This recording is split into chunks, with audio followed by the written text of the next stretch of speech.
सहनौ भुनक्तु सह वीर्यं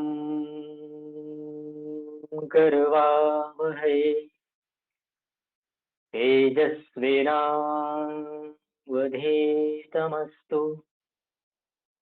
मा विद्विषावहै। ॐ शान्तिः शान्तिः शान्तिः। सत्यार्थ प्रकाश की कक्षा में आप सभी का हार्दिक स्वागत, अभिनंदन। सत्यार्थ प्रकाश के अंतर्गत हम 11वें समुल्लास के ऊपर विचार कर रहे हैं। 11वें समुल्लास का विषय चल रहा है आर्यावर्तीय मत मतांतर खंडन मंडन विषय। इस समुल्लास का मुख्य विषय क्या है? खंडन और मंडन।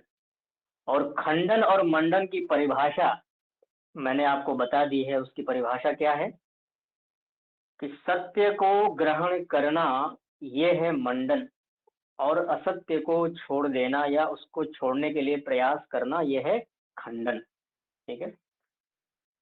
अधर्म को छोड़ना और धर्म को धारण करना, यही होता है मुख्य रूप से खंडन मंडन का विषय।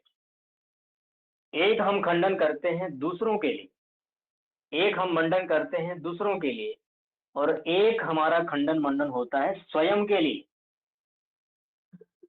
एक बात हमें विशेष रूप से इस वैदिक ज्ञान विज्ञान की जो बातें हम सीख रहे हैं, एक गांठ हमें खुद के लिए बांध लेनी चाहिए कि हमें दूसरों को बदलने से ज्यादा खुद को बदलने का प्रयास करना चाहिए। कई बार ऐसा होता है ना, सामान्य प्रवृत्ति हम सबकी होती है, ऐसा नहीं कि मैं किसी एक व्यक्ति की बात कर रहा हूँ, सबकी, हम सब उसमें हैं शामिल, कि हमारे अंदर दूसरों को बदलने की बड़ी प्रवृत्ति होती है।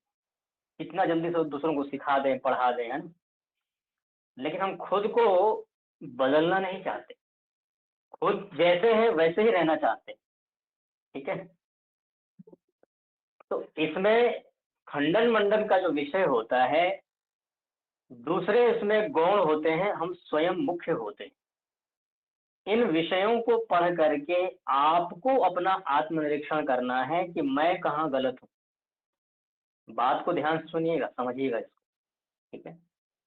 वैसे तो आप शब्दों के जाल में अगर उलझना चाहें तो इतने उलझ जाएंगे कि पूरा जीवन खत्म हो जाएगा, लेकिन आप सुलझ नहीं सकते, उससे बाहर नहीं निकल पाएंगे।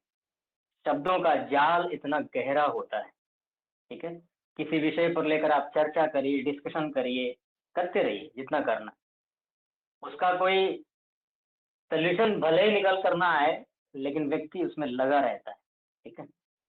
यद्यपि अगर कोई महत्वपूर्ण विषय है तो उस पर तो हमें डिस्कस करने चाहिए और जरूरी भी है, पर मुख्य बात ये होती है कि अगर 100 बातें की गई, इसको नोट कर लीजिएगा, 100 बातें अगर किसी वक्ता के द्वारा, किसी आचार्य विद्वान के द्वारा कही गई, तो कोई ऐसा जरूरी नहीं है कि 100 की 100 बातें ही हम ग्रहण कर लें। उसमें से 100 में से अगर हमें 40, 50, 60 जो भी हमें अनुकूल लगता है उतना तो ग्रहण करें। लेकिन सामान्य प्रवृत्ति क्या होती है लोगों की, उन 100 बातों में जो उनको समझ में नहीं आया, जिससे उनका टकराव हो रहा, उसको पकड़कर व्यक्ति बैठ जाता है। जो सकारात्मक चीजें हैं उसको ग्रहण न करके उन जो बात उसको अभी समझ में नहीं आ रही उस पर उलझ जाता है व्यक्ति। ठीक। या उस पर जो भी कहें झगड़ा कर रहे, कई बार ऐसी प्रवृत्ति होती है, हमारे गुरुजन लोग बताते हैं कि उसी को लेकर झगड़ा करने लगता है वो। तो इसका एक सिद्धांत यही है कि चाहे आप स्कूल में पढ़े हों, कॉलेज में, विश्वविद्यालय में, कहीं भी गुरुकुल में आप पढ़े हों, या आप पढ़ रहे हों वर्तमान में किसी से, इस बात का हमेशा ध्यान रखना है कि विद्या ग्रहण करते समय, ठीक है, 100 बातें हुई तो उसमें से आप देखिए कि आपके लिए कितना अधिक, है ना, कौन सी बातें आपके लिए ज्यादा उपयोगी हैं, उस पर ध्यान दे करके उसको जीवन में उतारने का प्रयास करने लग गए तो आपका पढ़ना क्या हो गया, सार्थक हो गया। ठीक है, एक बुद्धिमान व्यक्ति यही करता है।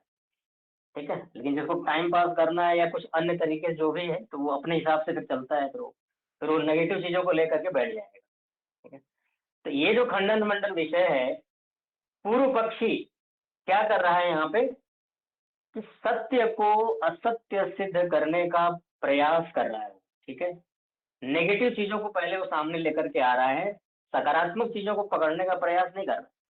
ठीक है, तो अब जैसे कि हमारा ये विषय चल रहा है कि जो नवीन वेदांती जो कि पूर्व पक्षी के रूप में है, वो क्या मानता है कि केवल परमात्मा ही है, जीवात्मा और प्रकृति की कोई अपनी सत्ता नहीं है। ठीक है, केवल परमात्मा है। अब इसकी दो धाराएं निकलती हैं, बात को गौर सुनिए। इसकी दो धाराएं बन सकती हैं।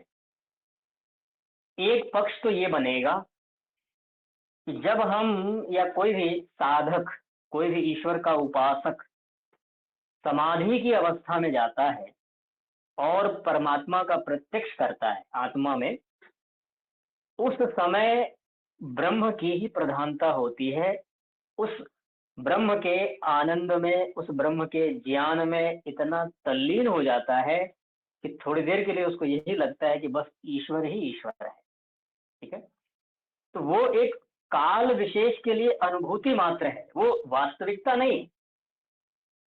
ठीक है ना, जैसे कि वही आप ले सकते हैं कि भाई आप कोई स्क्रीन पर कुछ देख रहे हैं और आपको अच्छा लग रहा है, आप उसमें खो जाते हैं, है ना, तो उसमें जो घटनाएं घट रही होती हैं बस वही प्रधान होता है उस समय, अपने आप को भी आप भूल जाते हैं। तो क्या वास्तव में आप है नहीं? क्या आप और उस स्क्रीन पे जो दिखाई दे रहा है उसके अलावा और कुछ नहीं होता है ना? दूसरा उदाहरण लीजिए, जब आप सो जाते हैं गंभीर निद्रा में, ठीक है, तो बाहर की कोई अनुभूति उस समय आपके पास नहीं होती है, क्योंकि इंद्रियां उस समय काम नहीं करती है, मन भी उस समय स्थिर होता है। ठीक है, तो एक प्रकार से संसार हमारे लिए नष्ट सा हो जाता है। क्या कहा मैंने? नष्ट हो नहीं जाता है, नष्ट सा हो जाता है। यानी अब संसार की कोई अनुभूति नहीं है। तो क्या वास्तव में संसार खत्म हो गया? संसार है ना। ठीक है, तो जब हम सोते हैं तो उस समय हमारी कोई अनुभूति नहीं होती, इसका मतलब ये नहीं है कि सब कुछ नष्ट हो गया। ठीक है, ऐसे ही ईश्वर के प्रत्यक्ष विषय में जब साधक परमात्मा का ध्यान लगाता है और उसकी अनुभूति जब होती है, वो अनुभूति इतनी प्रगाढ़ होती है, इतनी गंभीर होती है कि उस अनुभूति में वो एकदम मग्न हो जाता है और उस समय के लिए उसको लगता है कि और कुछ है ही नहीं। अगर आप ऐसा मानते हो इस स्थिति में जाने के बाद, तब तो ठीक है। लेकिन आप रियल में आप ये मान लो कि केवल ही ब्रह्म है, ब्रह्म के अलावा न जीवात्मा है न संसार है, ये गलत, वेद आदि शास्त्रों के विरुद्ध है। इसीलिए मैंने आपसे बोला कि इसकी दो धाराएं बनेगी, तो मैंने आपको दोनों स्पष्ट कर दिए। ठीक है, ताकि आपके मन में सवाल ना उठे, और मैं समझ सकता हूँ कि कहाँ कहाँ आपके सवाल उठ सकते हैं। ठीक है, क्योंकि मैं स्वयं ही एक विद्यार्थी रहा हूँ, और हम तो सब जीवन भर हम विद्यार्थी होते हैं ऐसा नहीं है, पर गुरुजनों के सामने जब हमने पढ़ा तो पढ़ते समय किस किस प्रकार की शंकाएं आ सकती हैं उसका कुछ अंदाजा हम लगा लेते हैं। ठीक है, तो अब ये चीजें सिद्धांति के रूप में जो है समाधान किया गया कि नहीं, अलग अलग प्रमाण देकर के उसको सिद्ध किया गया कि जीव अलग है, परमात्मा अलग है और संसार का अपना अस्तित्व भी अलग है, तीनों अलग हैं। इसीलिए वेद सिद्धांत में त्रैतवाद कहा जाता है ना। आपने सुना होगा अद्वैतवाद, द्वैतवाद, त्रैतवाद, है ना। आखिर इन तीनों में सही कौन है? द्वैतवाद में क्या होता है, केवल दो का अस्तित्व माना जाता है। नोट कर लीजिएगा आप लोग, जिनको पता नहीं है या जो लगता है भूल जाएंगे। द्वैतवाद में दो चीजों का अस्तित्व स्वीकार किया जाता है। किन किन चीजों का? एक तो जीव का और एक परमात्मा का, या जीव या संसार का। तीनों में से कोई दो हो सकते हैं, उसको कहते हैं द्वैतवाद। इसकी भी परंपरा समाज में चलती है। और एक होता है अद्वैतवाद। अद्वैतवाद में क्या होता है, केवल वहां पर ब्रह्म का ही अस्तित्व स्वीकार किया जाता है हर हाल में, ठीक है, वहां संसार भी नहीं है, जीवात्मा भी नहीं। इसको कहते हैं अद्वैतवाद। और तीसरा एक है वाद, त्रैतवाद। त्रैतवाद क्या है कि जिसमें तीन अनादि सत्ता को स्वीकार किया जाता है, ईश्वर, जीव और प्रकृति, ठीक है। ये है वैदिक सिद्धांत त्रैतवाद का। बाकी दोनों अवैदिक हैं, वो माननी नहीं है। उसी विषय को लेकर के अब आगे कहते हैं कि इत्यादि शारीरिक सूत्रों से भी स्वरूप से, शारीरिक सूत्र मतलब क्या हुआ, वेदांत दर्शन के जो सूत्र हैं, जो कि कल आपने पढ़ा, ठीक है, वेदांत दर्शन के जो सूत्र हैं, उन सूत्रों को। आचार्य जी, आचार्य जी, हाँ जी। एक हाँ बार जी। अद्वैत को एक बार जरा दोबारा से स्पष्ट कर देंगे। हाँ, बता दो अद्वैत। जी। अद्वैतवाद में न द्वैतम अद्वैतम, नोट कर लीजिए, न द्वैतम अद्वैतम, जहां पर दो की सत्ता हट जाती है, केवल एक ही रह जाता है, उसको कहा जाता है अद्वैत, ठीक है। इसको दूसरे शब्दों में आप कह सकते हैं, जहां पर दो नहीं है, केवल एक ही है, उसको कहा जाता है अद्वैत, ठीक है। जैसे ईश्वर के विषय में आर्य समाज का दूसरा नियम क्या है, ईश्वर सच्चिदानंद स्वरूप, निराकार, सर्वशक्तिमान, न्यायकारी, दयालु, अजन्मा, अनंत आदि कहा ना, वहां पे एक अनुपम शब्द आया है, ठीक है। और अद्वितीय शब्द भी है क्या वहां पे, अद्वितीय नहीं होगा। ईश्वर के विषय में अद्वितीय शब्द का प्रयोग किया जाता है। तो अद्वैत और अद्वितीय कुछ मिलते जुलते से लग रहा है ना आपको। तो अद्वितीय का मतलब क्या होता है, जिसके समान दूसरा कोई है ही नहीं, केवल अकेला है, ठीक है, एक ही है, उसको कहा जाता है अद्वितीय, ठीक है। कई बार हम बोलचाल में कई बार किसी व्यक्ति विशेष की प्रशंसा करने के लिए करते हैं ना कि भाई आप तो महान है, अद्वितीय हैं, है ना। तो अद्वितीय है का मतलब क्या हुआ कि भाई आपके समान दूसरा कोई है ही नहीं, दूसरा कोई है ही नहीं, उसको कहते हैं अद्वितीय। उसी प्रकार से ये अद्वैत शब्द है, ठीक है। आगे चलते हैं वेदांत सूत्रों को। अरुण जी आ गया समझ में? हाँ जी, ठीक जी है, आ गया था, धन्यवाद। ठीक, ठीक है। शारीरिक सूत्र भी कहा जाता है वेदांत दर्शन के सूत्रों को। शारीरिक सूत्रों से भी स्वरूप से ब्रह्म और जीव का भेद सिद्ध होता है, ठीक है? तो वेदांत दर्शन में कल हमने पढ़ा, कल जो भी प्रमाण दिए थे स्वामी जी ने, वैसे ही वेदांतियों के उपक्रम और उपसंहार भी नहीं घट सकते। उपक्रम क्या होता है बता रहे हैं। उपक्रम का मतलब होता है आरंभ ब्रह्म से और उपसंहार प्रलय से। उपक्रम का मतलब आरंभ और उपसंहार का मतलब होता है समाप्ति, ठीक है। अर्थात आरंभ ब्रह्म से और उपसंहार अर्थात प्रलय भी ब्रह्म में ही मानते हैं। समझिए इसको थोड़ा सा। एक समाज में ये भी एक विचारधारा चलती है कि ब्रह्म ही अपने अंदर से संसार को बना देता है। बात को पकड़िएगा, ब्रह्म अपने अंदर से ही संसार को निकालता है, ठीक है। आपको पता है ना कि संसार कैसे बना है। संसार बना है सत्वरजतम से, और सत्वरजतम जड़ है चेतन है। सत्वरजतम जड़ है और ईश्वर चेतन है या जड़ है? ईश्वर चेतन है। तो चेतन के अंदर से जड़ वस्तु कैसे निकलेगी? ये बिल्कुल एक लॉजिक वाली बात है ना, ये तो कॉमन सेंस की बात है कि चेतन के अंदर से जड़ वस्तु कैसे निकल सकती है। चेतन तो चेतन ही रहेगा ना। तो जो लोग ये मानते हैं कि ब्रह्म ने अपने भीतर से संसार को निकाल करके बनाया, तो संसार जिस पदार्थ से बना है वो जड़ है, और जड़ और चेतन में जमीन आसमान का फर्क होता है। जड़ ज्ञान शून्य होता है और चेतन ज्ञान से संपन्न होता है, दोनों में अंतर है। आग और पानी को आप एक नहीं कर सकते। आग गर्म होता है, पानी ठंडा होता है।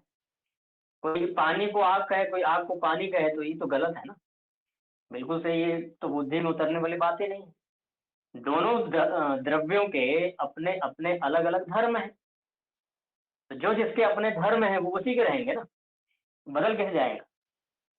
अब इसके लिए एक उदाहरण दिया जाता है, आपने 8वें समुल्लास में पढ़ा होगा कि देखो भाई, पूर्व पक्षी ने कहा कि देखिए मैं सिद्ध कर सकता हूँ कि ब्रह्म ने अपने ही अंदर से संसार बनाया निकाल करके, कोई प्रकृति से नहीं बनाया, अपने अंदर से बनाया उसके लिए पूर्व पक्षी ने एक उदाहरण दिया। उदाहरण क्या था कि देखो, जैसे मकड़ी अपने शरीर के अंदर से जाला जाला बनाती है ना, जाला तंतु निकालती है, ठीक है।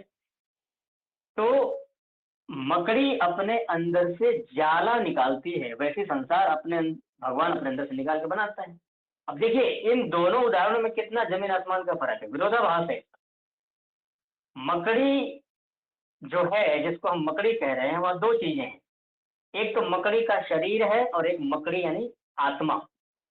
तो प्रश्न ये उठता है कि जो जाला यानी जो तंतु निकल रहा है, वो आत्मा के भीतर से निकल रहा है या शरीर के अंदर से निकल रहा है। अब यहाँ पूर्व पक्षी का बुद्धि घूम जाता है, उसकी बुद्धि घूम जाती है, कह रहे ये क्या हो गया। जाला निकलता है शरीर से, और शरीर किसका भाग है, इस जड़ प्रकृति का एक, मतलब जड़ प्रकृति से बना हुआ एक पार्ट है, आत्मा से तो नहीं निकल रहा ना। तो बात तो वही जो वही है कि आत्मा जो चेतन है, निराकार है, उसके भीतर से कोई वस्तु, कोई पदार्थ निकल जाए, ऐसा असंभव है। और ये सिद्धांत भी कट जाता है कि ब्रह्म के अंदर से अगर संसार निकला तो ब्रह्म चेतन है ना, तो संसार भी चेतन होना चाहिए। क्या संसार चेतन है? आप जिस घर में रहते हैं, ठीक है, क्या वो घर आपकी बात सुन सकता है? ठीक है, घर मकान सब चेतन होने चाहिए ना। सूरज है, चांद है, इनसे आप कहो, पृथ्वी से कुछ कहो, सुनेगी? तो ईश्वर चेतन है, तो उससे निकला हुआ संसार भी चेतन होना चाहिए, जो कि नहीं है। दूसरी बात, ईश्वर आनंद स्वरूप है, ठीक है, तो उससे निकला हुआ संसार भी आनंद से परिपूर्ण होना चाहिए। क्या संसार में आनंद परिपूर्ण है? यहाँ तो दुख भी देखा जाता है, दुख ही ज्यादा है, बल्कि आनंद तो थोड़ा सा है। इस प्रकार से यहाँ पर ये बातें उसके लिए यहाँ पे जो है उत्पत्ति और उपसंहार, मतलब उसका नाश, ठीक है। ये जो मानते हैं कि ब्रह्म के अंदर होता है, जब दूसरा कोई वस्तु नहीं मानते हो तो उत्पत्ति और प्रलय भी ब्रह्म के धर्म हो जाते हैं।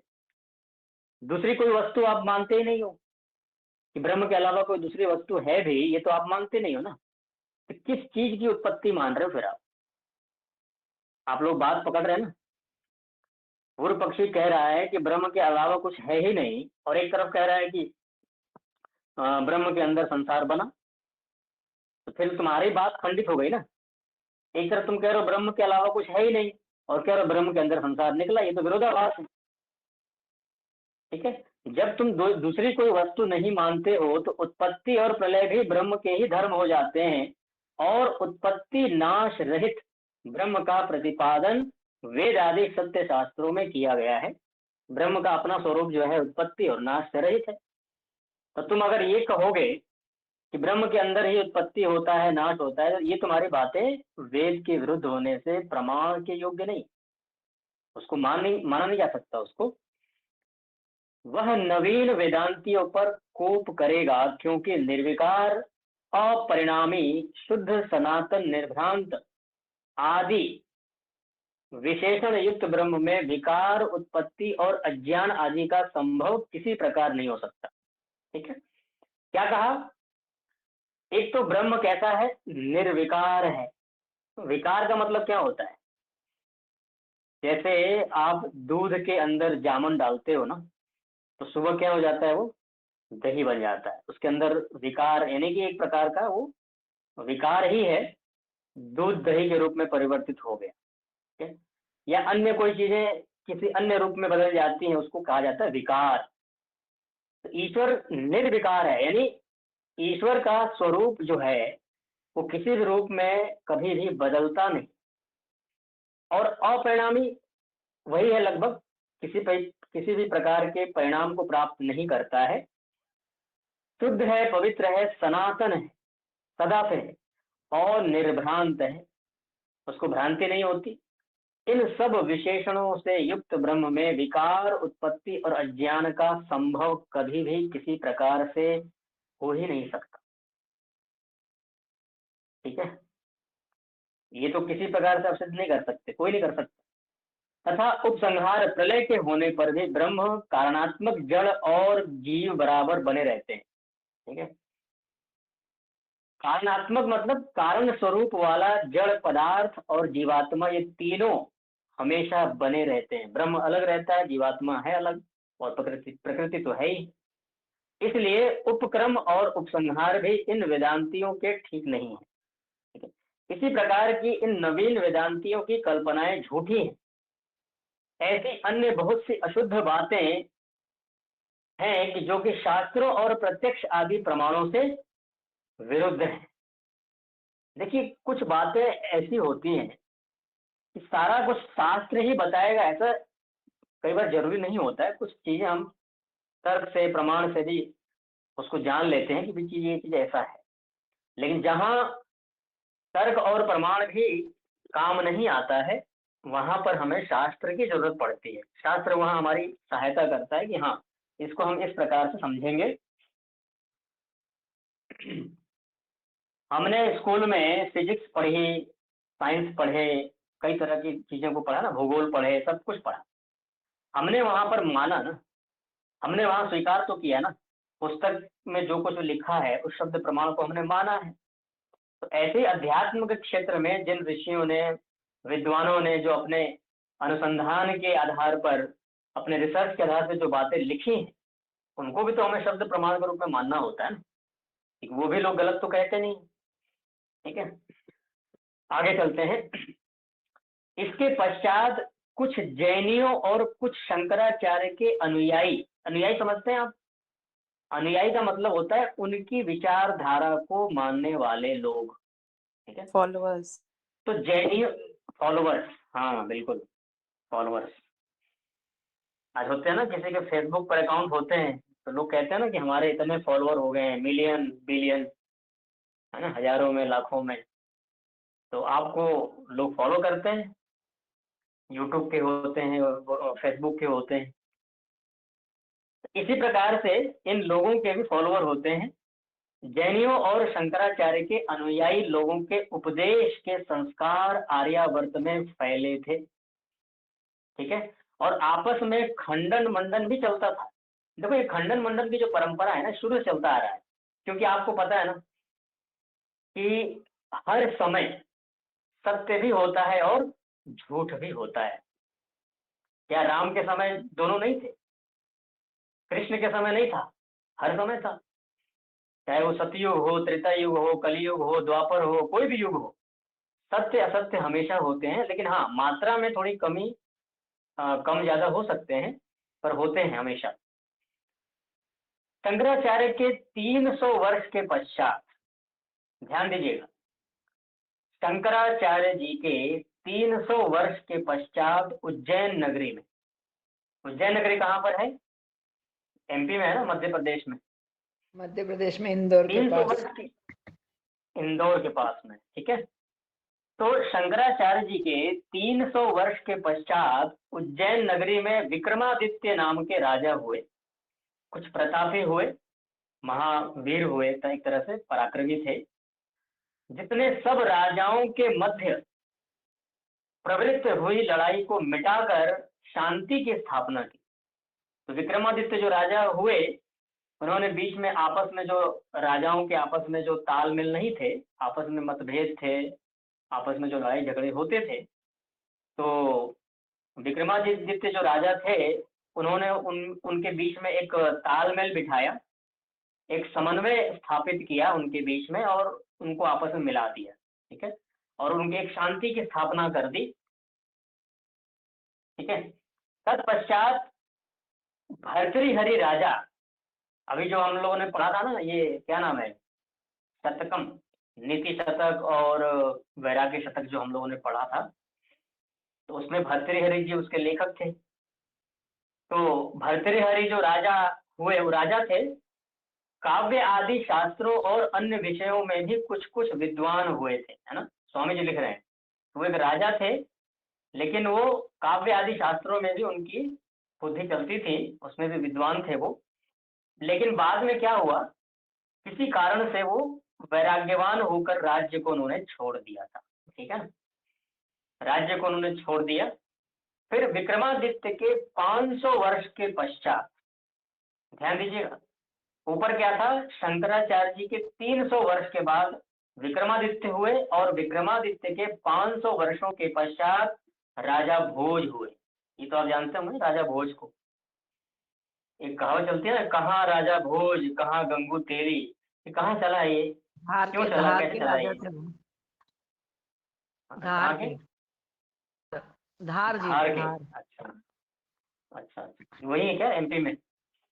हाँ, एमपी में, इंदौर के पास में ही वो भी। ठीक है। तो विक्रमादित्य के 500 वर्ष के पश्चात राजा भोज, ठीक है, हुए।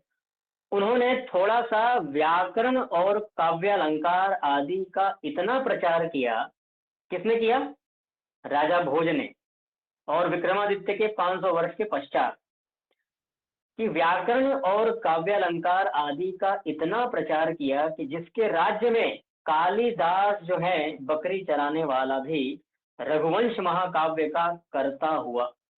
रघुवंश महाकाव्य का नाम सुना होगा आपने, एक बड़ा काव्य है जो कि कालिदास जी के द्वारा रचित है। मेघदूतम, है ना, रघुवंश महाकाव्य, है ना, और भी उनके कई और ग्रंथ हैं उनके। तो रघुवंश महाकाव्य क्या है, रामचंद्र जी के जो पूर्वज थे, रघु, है ना, रघु से जो उनकी परंपरा जो चली थी, उसका वो व्याख्यान एक तरह से है, उनकी पीढ़ी की जो बातें हैं, उसमें जो बातें लिखी हैं, उसमें उसके लिए उन्होंने रघुवंश महाकाव्य बनाया, ठीक है। तो कालिदास जी के जैसा व्यक्ति जो बकरी चराने वाला था, रघुवंश काव्य को बनाने वाला, सोचिए, रघुवंश काव्य की रचना करना है संस्कृत में, तो उसके लिए कितना पांडित्य चाहिए, सामान्य संस्कृत वाला तो नहीं कर सकता बिल्कुल भी। और जब आप कालिदास जी के ग्रंथों को पढ़ेंगे ना, तो जो उसमें उन्होंने उपमा, अलंकार, छंदों का जो प्रयोग किया है ना, आपको लगेगा कि वास्तव में कितना बड़ा पंडित था ये, ठीक है। उपमा कालिदासस्य एक शब्द आता है कि कालिदास जी की जो उपमाएं होती है ना, वो बड़ी विशिष्ट होती हैं। आप उनके ग्रंथों को पढ़िए, पता लगेगा।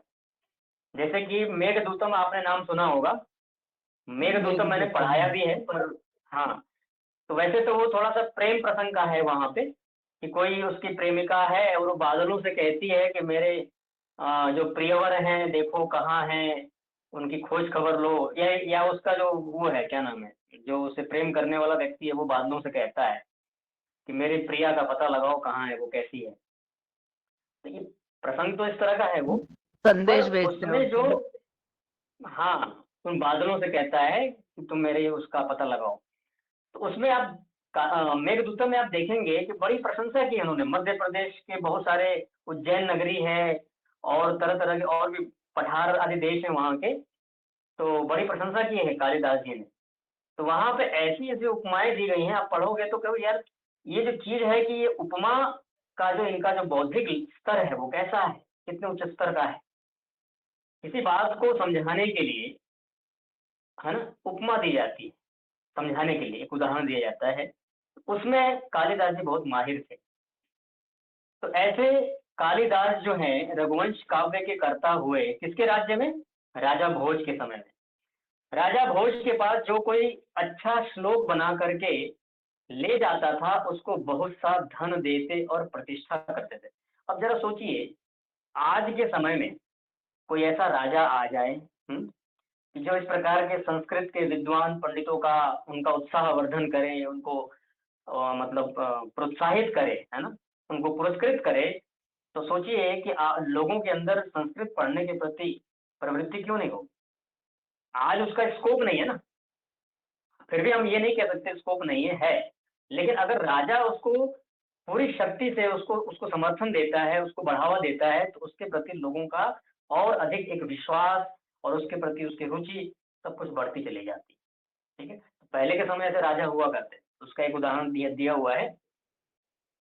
कि उसकी बड़ी प्रतिष्ठा कर दे रही है, पंडित है, इसका सम्मान होना चाहिए, इसको पुरस्कृत करो, इसको दान दक्षिणा करो इसको। उसके पश्चात राजाओं और श्रीमानों ने पढ़ना ही छोड़ दिया। राजा भोज के पश्चात ये चीजें फिर धीरे धीरे वीक हो गई और लोगों ने पढ़ना छोड़ दिया। यद्यपि शंकराचार्य जी के पूर्व, ठीक है, वाम मार्गियों के पश्चात शैव आदि संप्रदायस्थ मतवादी भी हुए, शैव मत के लोग भी हुए, परंतु उनका बहुत बल नहीं हुआ था कि वो संस्कृत का प्रचार प्रसार करें। स्वामी जी का एक वाक्य है, क्या है वो वाक्य? बड़ा प्रसिद्ध वाक्य है, सत्यार्थ प्रकाश में आया ना।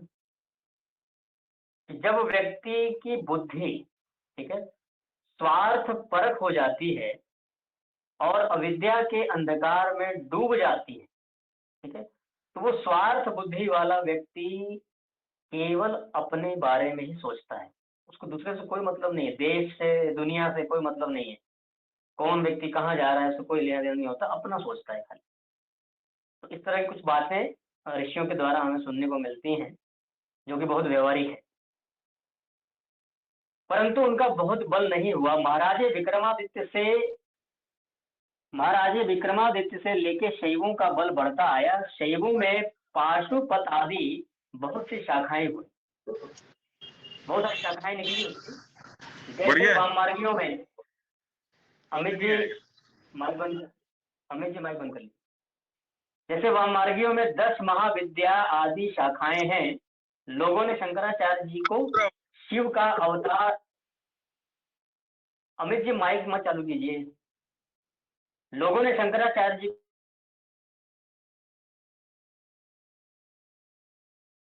को, उनके अनुयायी सन्यासी भी शैव मत में प्रवृत्त हो गए। उनके अनुयायी यानी उनको मानने वाले, उनके जो फॉलोअर थे, शैव मत में प्रवृत्त हो गए और वाम मार्गियों को भी मिलाते रहे। देखिए, शंकराचार्य जी ने कहीं नहीं कहा कि मैं कोई शिव का अवतार हूँ, लेकिन ये बाद में परंपराएं लोगों ने बिगाड़ दिया, ठीक है ना। अब किसी को भी अवतार मान लें, कल को 100 साल के बाद मोदी को मान लो कि अवतार थे वो राम के, है ना, क्या दिक्कत है भाई? मानने वाले मान सकते हैं ना। वो कह रहे कि भाई राम मंदिर का उद्घाटन किया है और राम के अवतार थे। अब लोग कह रहे मोदी को कि राम के अवतार थे, तो ये 100 साल बाद हो सकता है एक परंपरा शुरू हो जाए। ऐसे ही तो होता है ना, धीरे धीरे गलत परंपराएं समाज में ऐसी चलती हैं।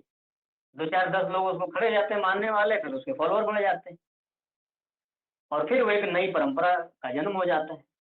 वाम मार्गी देवी जो शिव की पत्नी है उसके उपासक माने जाते हैं। वाम मार्गी ना, जो शिव की जो पत्नी है ना पार्वती, उसके उपासक होते हैं और शैव महादेव के उपासक हो गए। ये दोनों, शैव जो है वो महादेव के उपासक हैं और वामार्गी शिव की जो पत्नी है पार्वती उसके उपासक हो गए। ये दोनों रुद्राक्ष और भस्म अद्यावधि धारण करते हैं, परंतु जितने वामार्गी वेद विरोधी हैं उतने शैव वेद विरोधी नहीं है। वामार्गी जानते हैं कौन लोग होते हैं? कभी किसी साधु को आपने देखा होगा ना, वो गले में कुछ कंकाल उंकाल लेकर के घूमता है और राख लपेट करके ओम फट फट स्वाहा करता रहता है। ये सब वामार्गी होते हैं, ठीक है। वो भूत प्रेत वाले जो होते हैं, हाँ, ओम क्लीम क्लीम फट स्वाहा, बोलो आप क्या मनोकामनाएं पूरी कर देते हैं आज, ऐसे सब करते हैं, वो वाममार्गी होते हैं। इस तरह से यहाँ पे वाममार्गी वेद विरोधी हैं और शैव भी वेद विरोधी हैं, लेकिन उतने नहीं है वाममार्गियों की तरह। तो अब आगे हम और विचार कर लेंगे, इतना ही रखते हैं और इसको आप पढ़िएगा, इसमें कोई शंका हो तो पूछिएगा, तो आगे फिर इसके ऊपर और अधिक विचार चलेगा। ओ